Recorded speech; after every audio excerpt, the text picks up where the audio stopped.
اللہ الرحمن الرحیم۔ Election commission of Pakistan کے مخصوص نشستوں کی تقسیم کے بارے میں فیصلے کے خلاف سپریم کورٹ کے فیصلے پر حتمی رائے آئینی اور قانونی ماہرین ہی دے سکتے ہیں۔ تاہم جمعیت علماء اسلام سپریم کورٹ کے فیصلے کو جزوی طور پر تسلیم کرتی ہے اور اس فیصلے کے نتیجے میں پی ٹی آئی کے ساتھ خیرسگالی کا اظہار کرتی ہے۔ ہم امید کرتے ہیں کہ دونوں جماعتوں کے باہمی تعلقات میں بہتری کے لیے پیش رفت کی طرف مفید ثابت ہوگا اور تحفظات کو دور کرنے کے لیے مذاکراتی ماحول تشکیل دینے میں مددگار ثابت ہوگا۔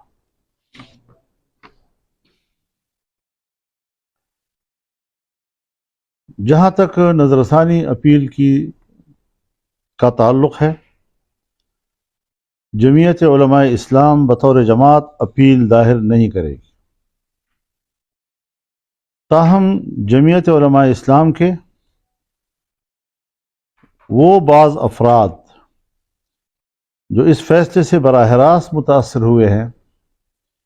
وہ انفرادی طور پر ہم ان کو اپیل کے حق کے استعمال سے نہیں روک سکیں گے۔ یہ ان کا حق ہوگا، لیکن بطور جماعت ہم اپیل نہیں کریں گے۔ تو یہ آج کا میں نے مختصر بیان دیا ہے۔ تو مولانا صاحب، اس ساری صورتحال میں آپ جو سیاسی نظام ہے وہ عدم استحکام کی طرف جائے گا اس فیصلے سے، یا اس سے استحکام؟ میں تو حضرت آپ کے سوال سے ذرا آگے بڑھ کے جاؤں گا۔ ہمارا جو سب سے بنیادی سٹانس ہے وہ یہ ہے کہ یہ انتخابات پورے ملک پہ مجموعی طور پر دھاندلی زدہ ہیں، بشمول خیبر پختونخوا کے، اور اسی لیے ہم آج ایک بار پھر اس مطالبے کو اٹھانا چاہتے ہیں کہ السرنو عام انتخابات کرائے جائیں۔ یہ نظام نہیں چل سکا، یہ ملک کی بہتری کو آگے نہیں لے جا سکتا۔ بجٹ نے آئینہ دکھا دیا ہے ملک کی اقتصادی صورتحال کا، اور انہوں نے ملک کی معیشت کے مستقبل کو اتنا خوفناک بنا دیا ہے کہ ابھی اس کی امپلیمنٹیشن، اس پر عمل درآمد کا آغاز ہی ہو رہا ہے، اور ہر طرف عام آدمی کی چیخیں نکل رہی ہیں،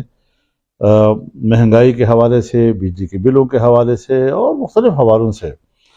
اور پھر مختلف محکموں کو جس طرح وہ تحلیل کر رہے ہیں بغیر پارلیمنٹ کو اعتماد میں لیے ہوئے، بغیر کوئی ڈیبیٹ کیے، اس سے جو سرکاری ملازمین متاثر ہو رہے ہیں براہ راست، تو ان کے خاندانوں کا روزگار، ان کا مستقبل، اس کا کیا بنے گا، یہ ایک مستقل مسئلہ ہے۔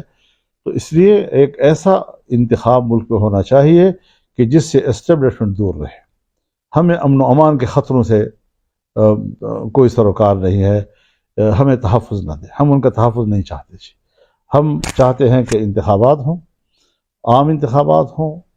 اسٹیبلشمنٹ بالکل لا تعلق رہے، لوگ خود ہی اور سیاسی پارٹیاں ان کے ایجنٹ وہ اپنے ووٹ کا تحفظ کرتی ہیں، وہ اپنے بکسوں کا تحفظ کرتی ہے،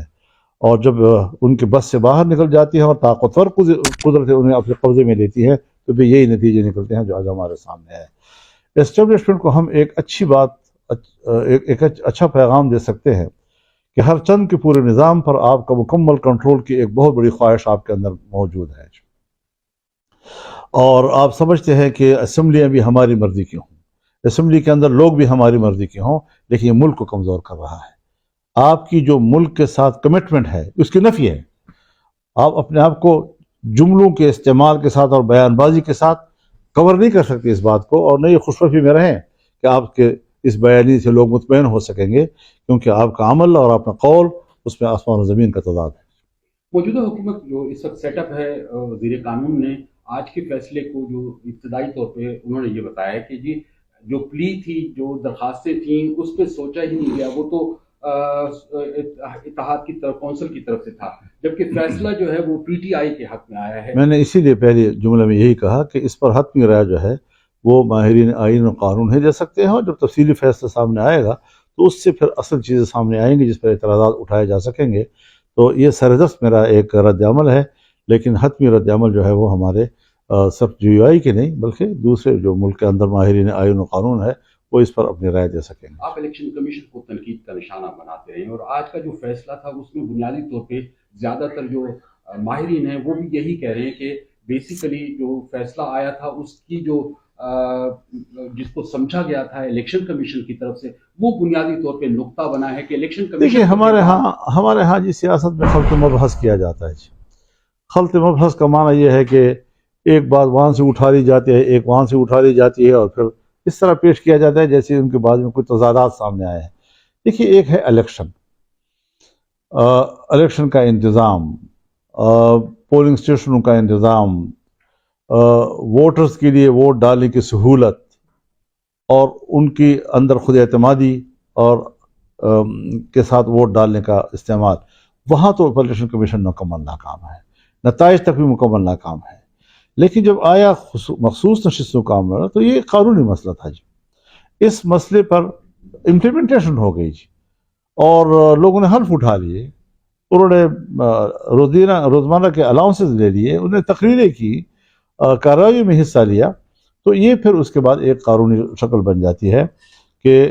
ہماری پارٹی بھی ظاہر ہے کہ اس کے بھی لوگ انہوں نے حلف اٹھایا، تو ہم اپنے اراکین کو تو ان کے حقوق سے محروم نہیں کر سکتے تھے جی۔ تو جب ایک دفعہ ایک فیصلے پہ امپلیمنٹیشن ہو گئے اور ہم نے خود امپلیمنٹیشن کی اور پھر ہم ہی اس کی مخالفت کریں، یہ بھی ذرا عجیب سا لگتا ہے۔